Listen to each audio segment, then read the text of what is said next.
Welcome back to the Centered in the City podcast. I am so glad you are here. Today is a very special episode because it is the 200th episode here at Centered in the City. I started this podcast back in 2017 as a place to share my meditation recordings, and it has expanded into so many beautiful conversations and interviews and explorations. Today, I feel extremely lucky and blessed because my wonderful husband has decided to come onto the podcast to celebrate the 200th episode with me. This is a really big deal, listeners, because Quintin is quite shy when it comes to being vocal in social media with me or sharing some behind the scenes. So I feel truly honored that he is here with us today. I have no idea where our conversation is going to go today, so this is a practice in us all staying centered and present together. So let's settle in and let's get centered.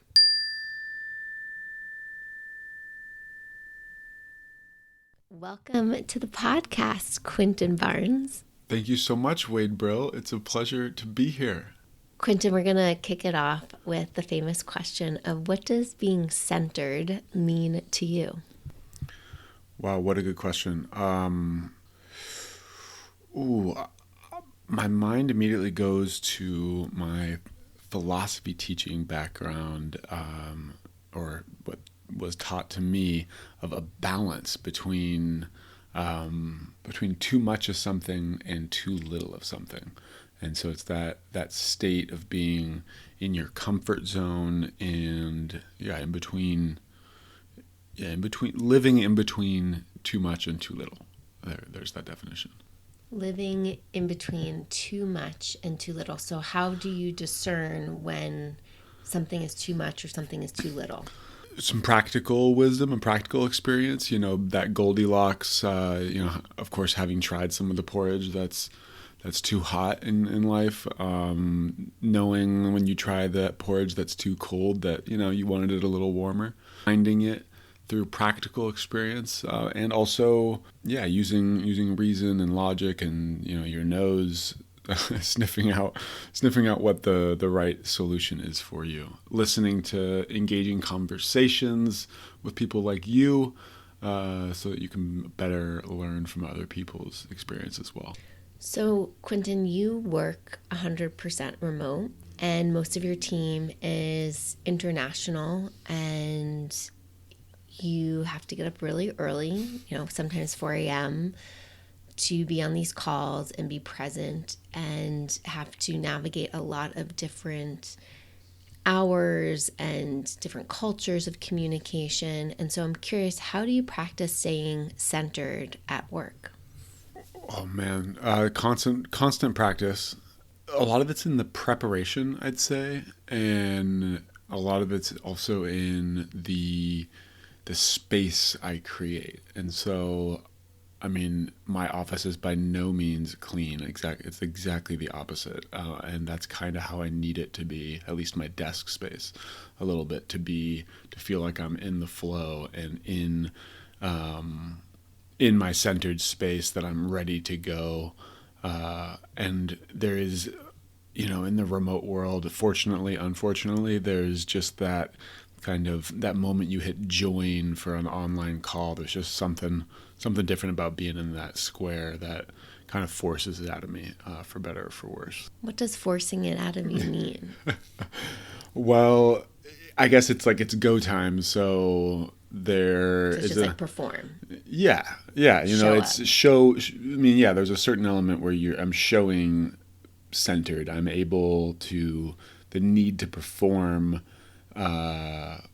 causes me to kind of almost need to force myself to be centered. And I'm sure there's some part of my body, of course, that doesn't realize that I am centered, or knows rather that I'm not centered at all when I'm sitting there smiling, with my my external markety face smile, for whatever is going on at the moment. But I get it. It's not fully centered. Well, how do you then discern when you are centered and when you're not, when you're on the calls? Good question. I'd say breathing when I realize I'm about to talk over somebody else a little bit too excited. Those are a couple of the kind of things that I might notice in myself. And then it's a matter of trying to kind of calm down. I mean, get into the call, sync up with the people around me, make sure you're being, let's say you're in a conversation with colleagues, democratic and curious to what other people's points of view are, but it can be a challenge, especially like you said, early in the morning. Grab that cup of coffee, 5 a.m., not really the normal hour to be half a cup of coffee in, and it can be hard to stay centered in the middle of a call. I get it. What are some of your practices or go-to ways to bring you back to center when you recognize that you're off-centered? One is one I learned from you that I've been doing maybe a little bit too much recently, which is the putting my tongue on the roof of my mouth and like connecting to to my meridian line, right? Yeah, you're nodding. Yes, perfect. And it's so good because you can do it behind a smile. You can do it, with your mouth closed or whatever. Just no one has to see. So when you're, on one of those online calls and listening to, whatever or whoever, engaging in whatever manner, it's something you can just do entirely on your own. Breathing in through the nose, out through the mouth. Well, let's circle back. So putting your tongue to the roof of your mouth behind your teeth, your upper teeth, what does that do for you? What do you experience in that? It's a reminder to myself to relax. It is kind of, I guess, like a pre-step to taking a deep breath sometimes. It is, again, it's something you can just immediately control in your own little digital square in that, client meeting where there are 5 of you. What do you notice you need in the moment that inspires you to engage this tool? I think it actually helps me tap into the thinking mind, or at least just slow down my thinking mind a little bit so I can get back into it, I guess. Slow down maybe the automatic thinking mind and get into the slow down the heart rate, breath, and then get into more of a relaxed thinking mind, relaxed listening mind, I guess. Get out of the overthinking mind. Okay. I love that discernment. And so what was the next practice you were about to share? Just breathing.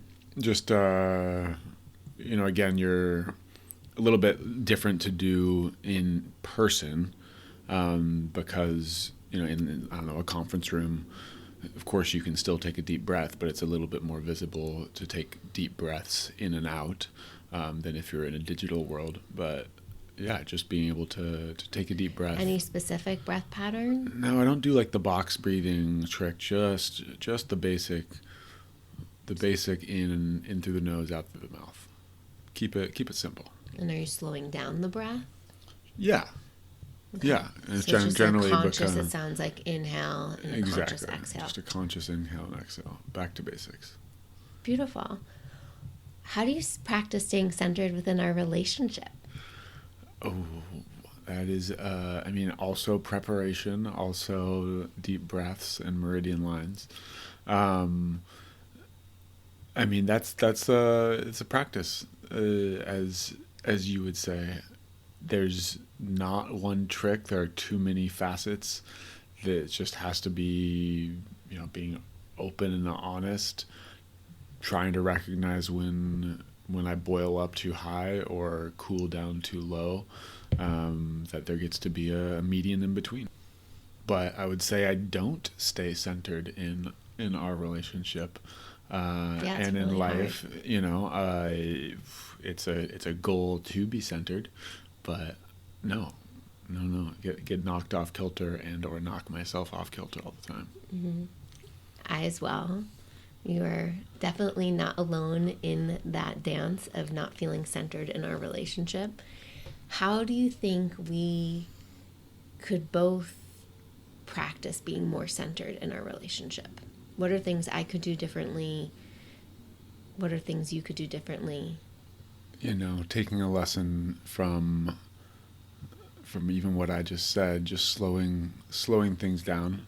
I think that's maybe the number one place where we get a little crazy is I'm trying to do too much during the day, want to do too much out of just luckily pure joy and wanting to have 5 fun things I get done or go for that extra walk or go play tennis one more time or, connect with a friend.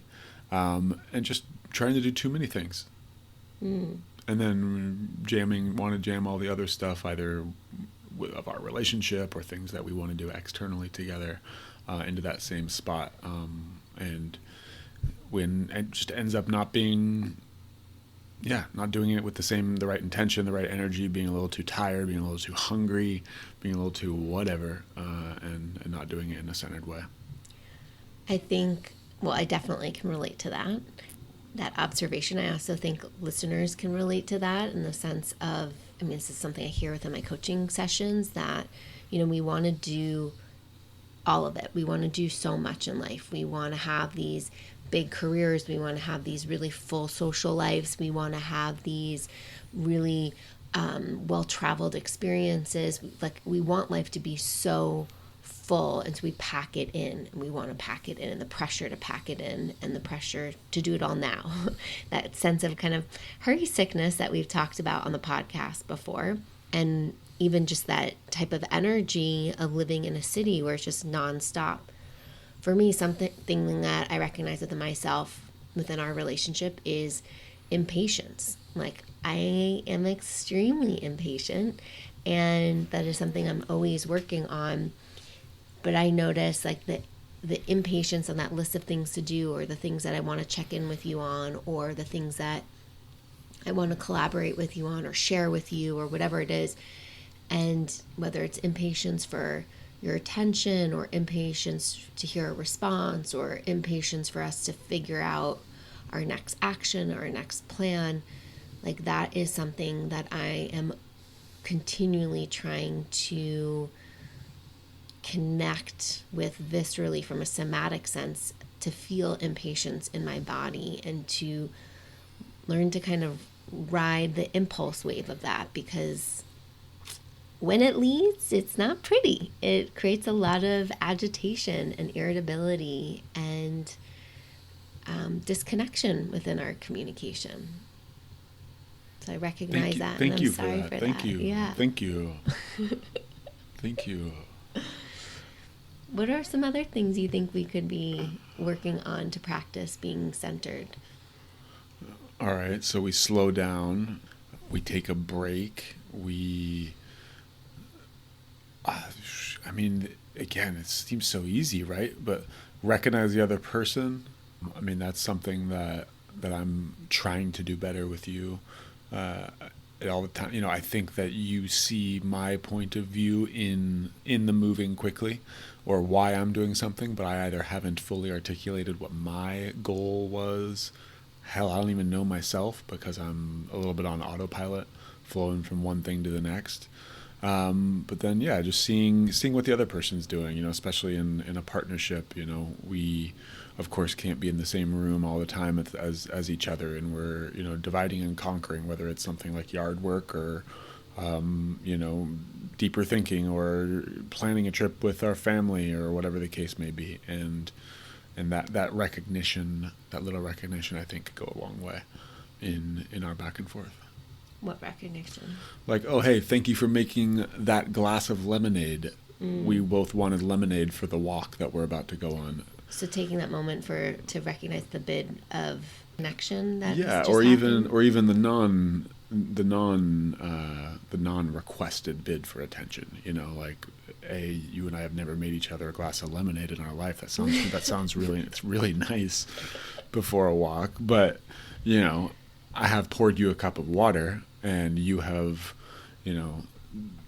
set out the whatever that we were going to take when we were about to leave the house, and be just, those little bits of acknowledgement go a really long way, I think, to living that partner lifestyle where, you are kind of ad-libbing off of the other person. It is a little bit more of a flow state as a couple. I don't know, people might say. When you say flow state, what do you mean? I knew you were going to ask me about that.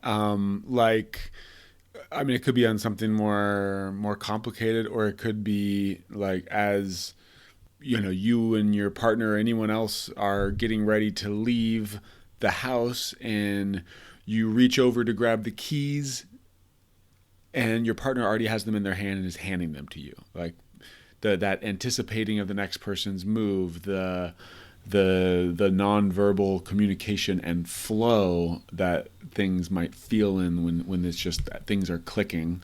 And those are the moments when, someone doesn't necessarily need the acknowledgement. Someone doesn't necessarily need the slowing down. But when you're off of that flow state, that's where that good practice of thanking the person for handing you the keys, thanking the person for, putting out that glass of water, or, preparing the proverbial lemonade, that goes a really long way and is a small practice that can help you when you are both centered and out of whack. Well, there is research, just as zooming out for a moment, there is research around the importance, according to the Gottman Institute, of recognizing each other's bids and making sure there's I think the magic number is 20 bids of connection for every 5 instances of disconnection that happen throughout the day. And so really taking those opportunities to make eye contact, or to say thank you, or, hey, I really appreciate you taking out the trash or doing the dishes. You're welcome. How they can go a long way. And you're also bringing up something really interesting, and I think a place that we can get disconnected is assuming you are really good for the most part. I want to rephrase that.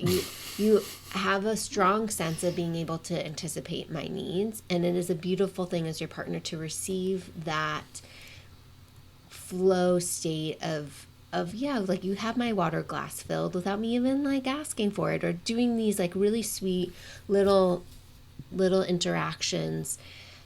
However, I think sometimes then when there isn't that, because maybe your plate is so full with other things or life is getting busier, that place of disconnection can occur. And I think a place that I'm always trying to practice getting stronger is being able to articulate my needs to you, because I think we can get in trouble when I assume, since you already have a really strong sense of knowledge around my needs, but assuming that you're going to be able to anticipate my needs or understand my needs or know my needs.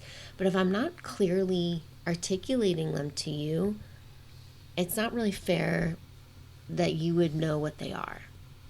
Preach. And so, that's always something that I'm learning how to do. And with that, practicing, it's really interesting as a side note for listeners. One of the comments I hear from most people from me is, wow, Wade, you're so calm. Wow, you make me feel so calm when I'm around you. And I always laugh because I'm you're not in my own head, you're not in my own body, because it has been a practice to create calm, because there's also so much anger and agitation inside of my body that I'm working on releasing and processing. And one of the things I shared with you is that even in communication and sharing my needs with you, there's such a discernment in being able to practice what's a request that I have of you in sharing my needs, and what comes out like a demand. And the discernment around being able to notice my tone in that with you, to be able to notice the word choice, to be able to notice how I communicate those things, I think is really important, and how that can support our flow, because I think it's not helpful to assume that a relationship is always going to be in flow. What are your thoughts there? Agreed. Well, yeah, I mean, that the tools that I was describing, slowing down, acknowledgement, I think are practices to hopefully expand. The goal isn't necessarily the flow state, but what I'm saying is a mode of communication and a practice of being outside of conflict, of broadening that middle zone of feeling centered, of feeling balanced, of having more of the interaction be smooth.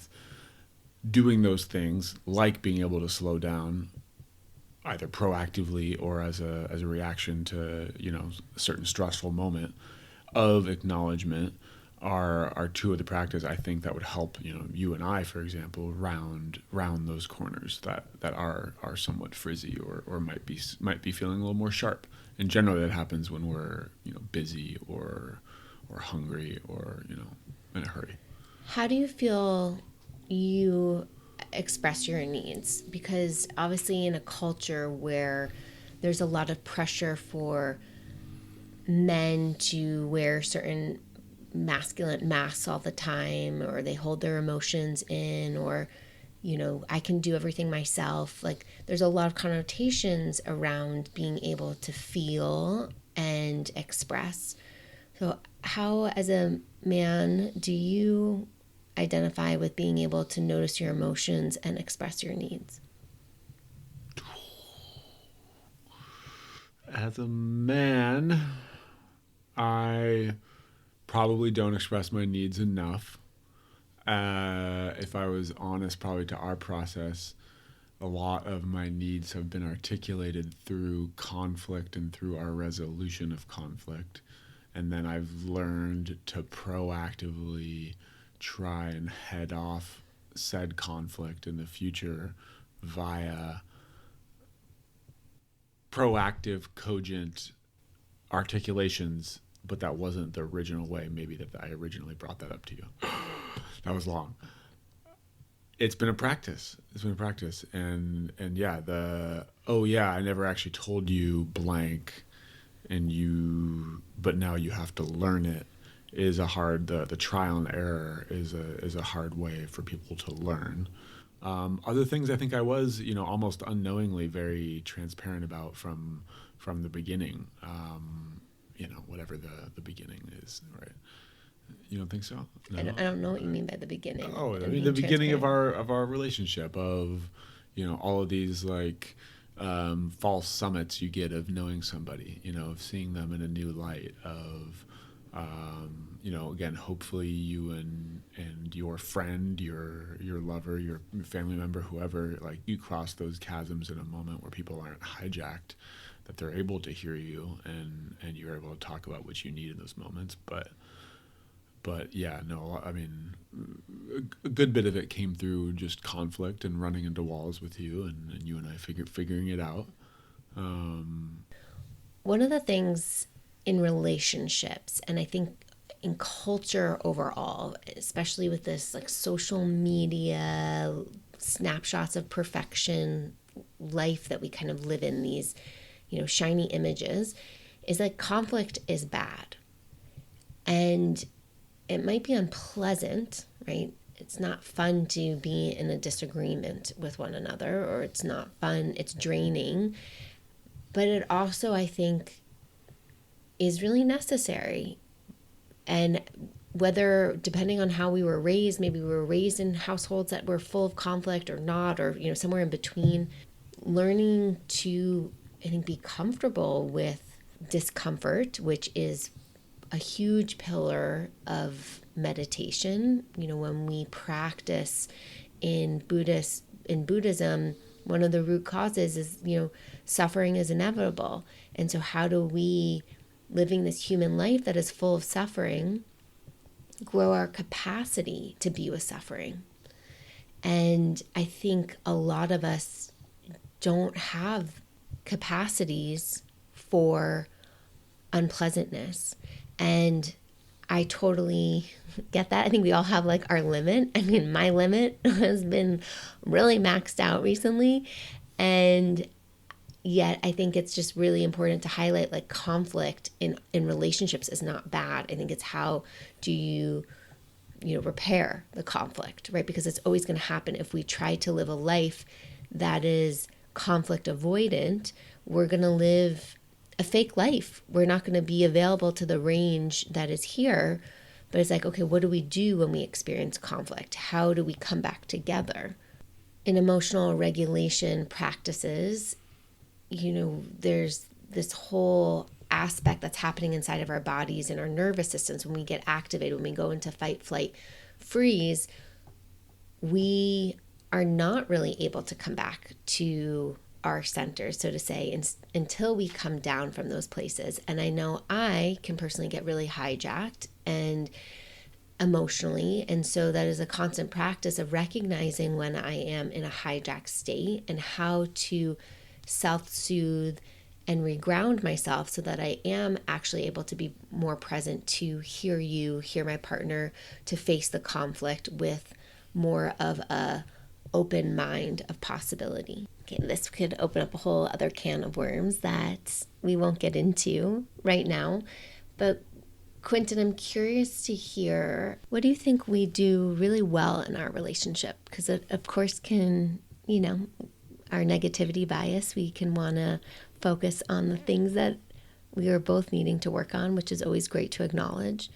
What do you think are the things that we do well? That is a good question.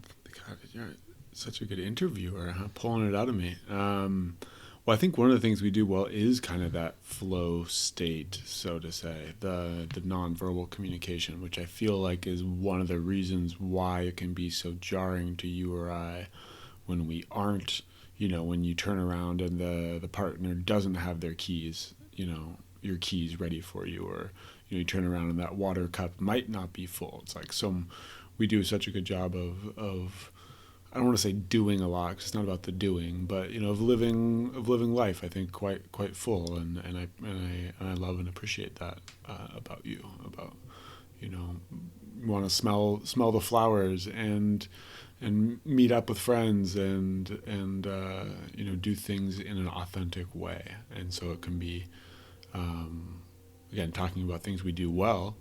We live life well. And so that's, I think, why it can be jarring when things feel off-centered or off-kilter. And for the most part, I think, respect the differences that the other person brings. Pretty similar in a lot of ways, also pretty different as people in a lot of ways. And we have strong personalities, and I think we recognize, even if we might butt heads every once in a while, we recognize the other person's beauty and strength as an individual, as a person. I think that's special, and it can be hard, but luckily it comes quite naturally to us. One of the things I appreciate about our relationship is that we both see life as an adventure, to be lived, to be experienced, to be created.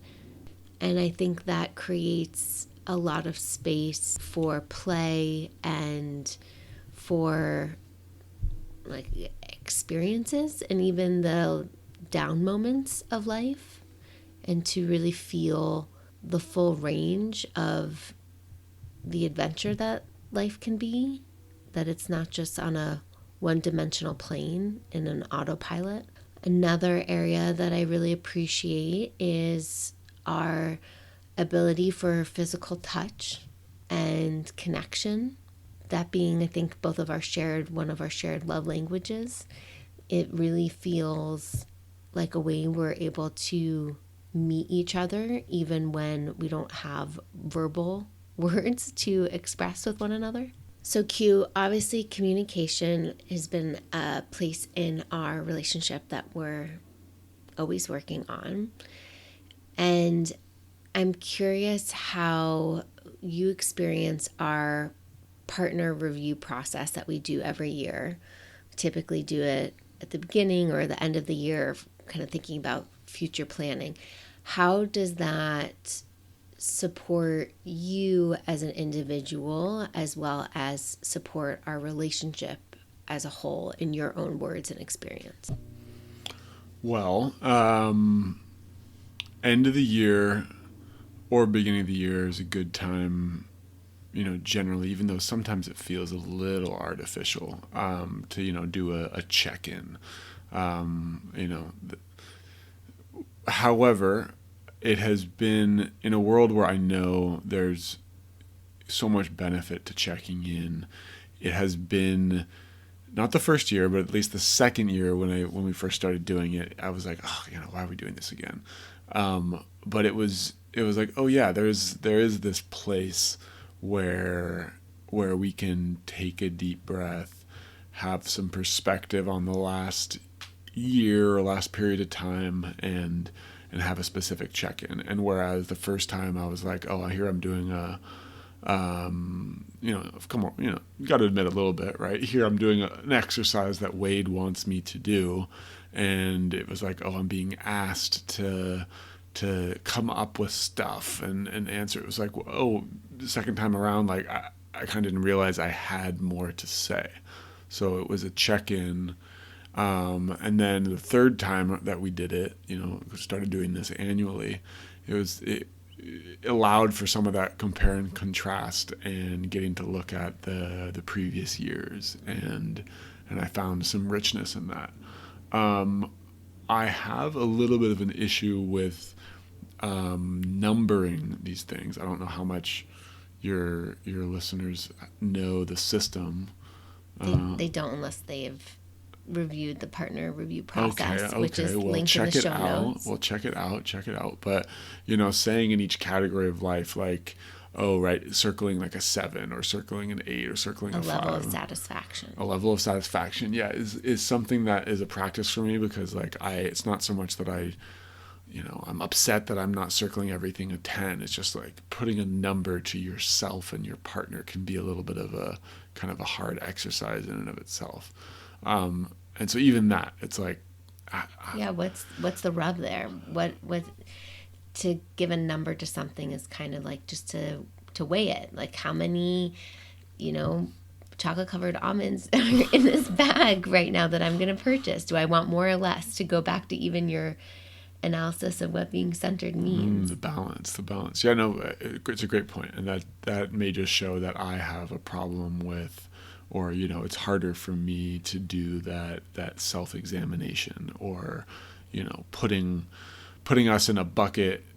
It feels like I'm putting us in a bucket when I grade us a 1, in category, or a 5 or a 7, and maybe I get attachment onto that, Well, I think that's a really beautiful and necessary point of, it's not a grade. And I think when we do give ourselves these grades, how it can create a sense of inner judgment or inner analysis, and even trigger that like child in us that is used to getting the A's, the B's, the or the 90%, the 80%, and am I a good girl, am I a good boy because I'm getting a certain score or not? I don't know if that's happening for you. I'm curious. Yeah, we're gonna be all 10s next year. Well, and that's it's impossible. Everything's gonna be perfect. But no, that's been a process in and of itself of, being a decade plus into a relationship with you, and like with anybody, yeah, you got to live with where you are less than a 10. You got to go to bed at night knowing that you haven't fully resolved the day's issues, the months. I mean, yeah, of course. But the year. I appreciate your vulnerability there to name that. But the year practice has been a helpful bucket, and a helpful, exercise for us to do each year. Are we doing it twice a year, every quarter, at the end of every month? That's where there's like a certain balance in like, how much self-development does Wade want and how much self-development does Quintin want? What's the right mix? I hear that, and something that inspired this 200th episode was like, you know what, maybe it'd be helpful for us to do at least an every 6-month check-in on our couples review process, because it is helpful. Time goes by, and what would it be like if we were actually checking in on some of the things, the goals that we set for each other as a couple, the goals that we've set for ourselves as individuals within our family, and, you know, where are we in all of that can be very orienting, because I know, you know, I'm like, shit, it is almost halfway through the year already. And for listeners who have either done the power intention workshop before or have set your own power intentions, and I'll link my process of doing that in the show notes as well, you know, it's time to check in with ourselves. I personally notice that when we review as a partnership, it's really helpful, because even though if we check in on like travel plans, or we're checking in throughout the year on our finances, or we're checking in on, you know, what house projects we want to work on, I think it's really helpful to not assume where your level of satisfaction is within certain buckets of our life, and to have these conversations. And especially, you know, life is full and busy, and some of these conversations are also hard or unpleasant.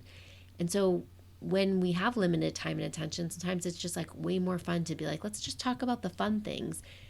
But it's also really important for us to highlight the things that have opportunities for growth, or the things that we're working on, or the things that are presently not satisfying.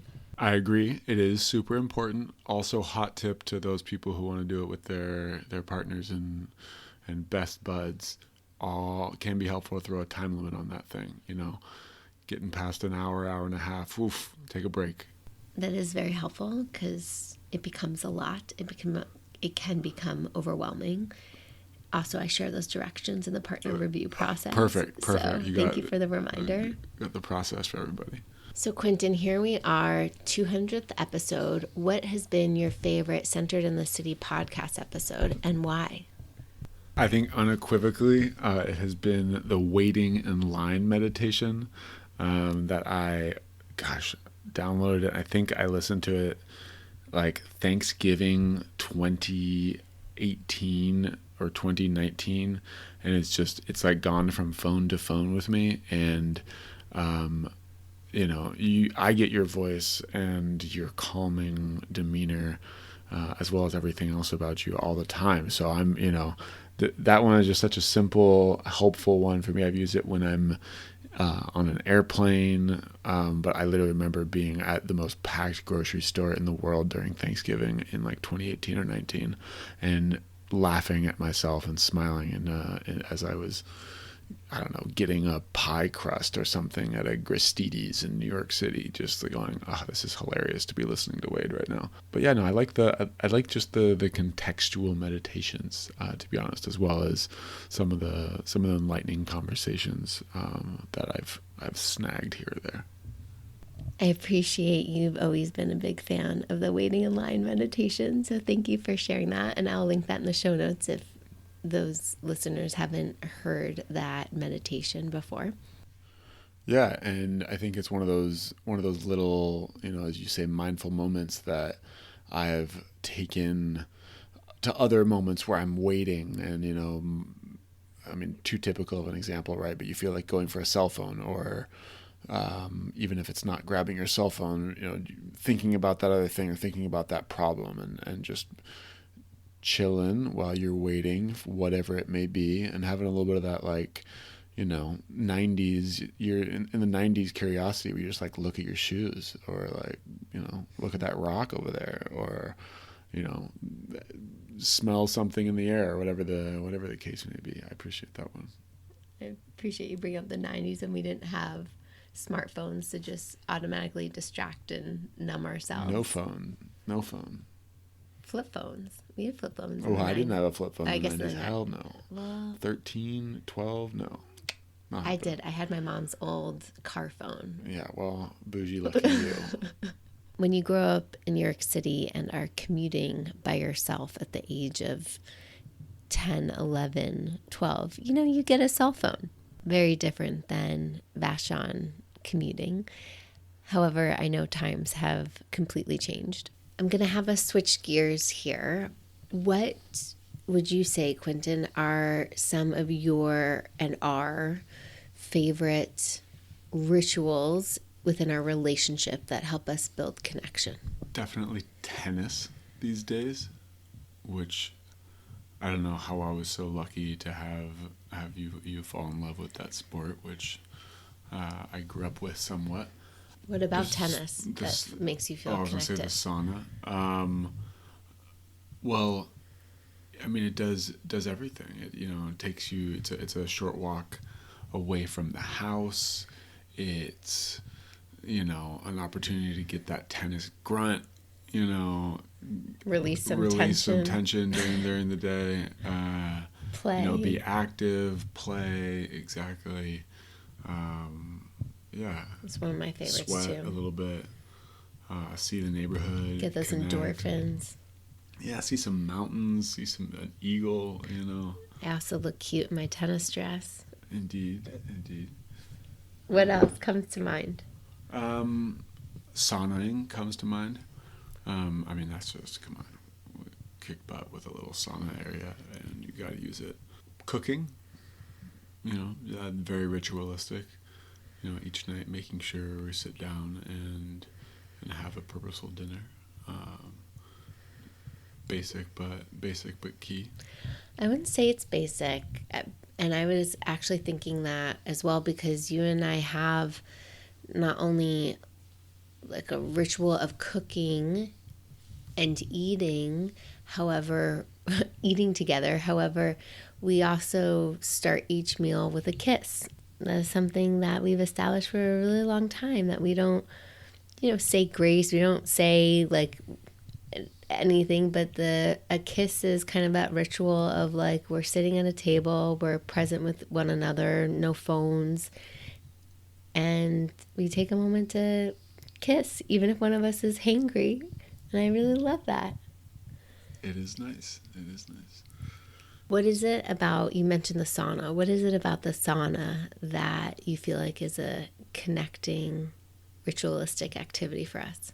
The sauna is like just kind of the ultimate ritual, especially both working at home, having relatively small house, busy day, just getting out and sitting in a little pine box for 30 minutes, and just absolutely getting a sweat on is pretty magical.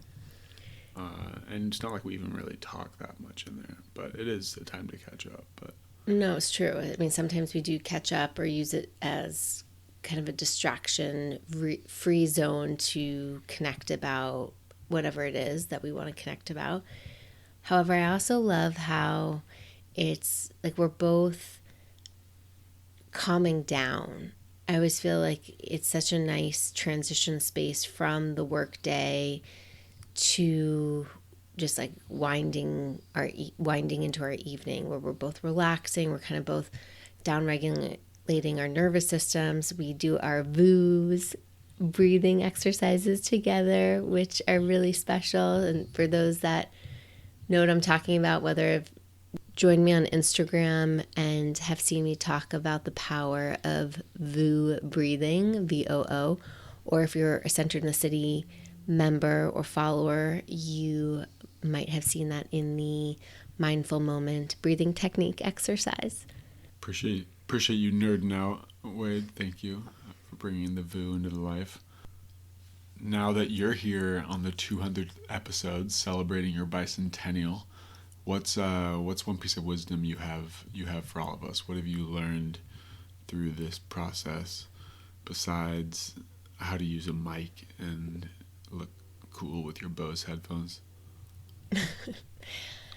Thank you for the curious question.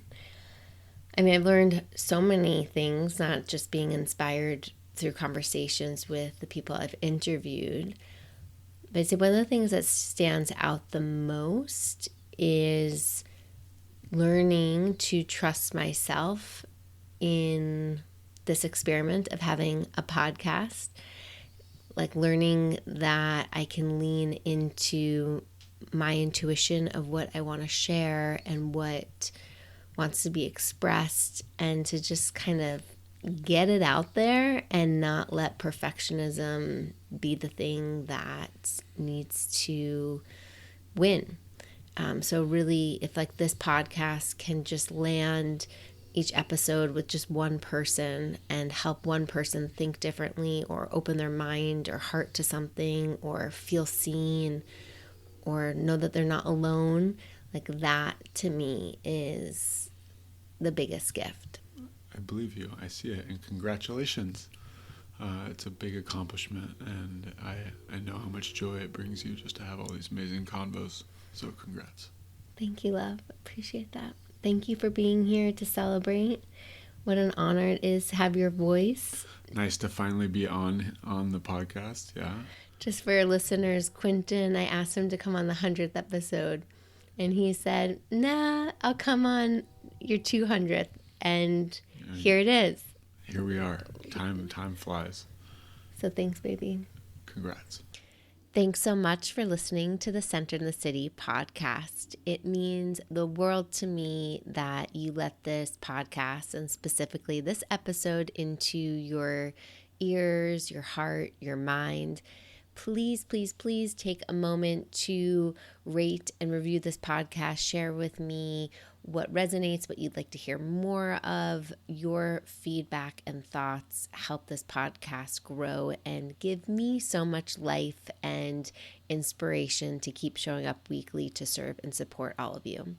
Thank you for allowing me to be here for the 200th episode, and I can't wait to see what comes next.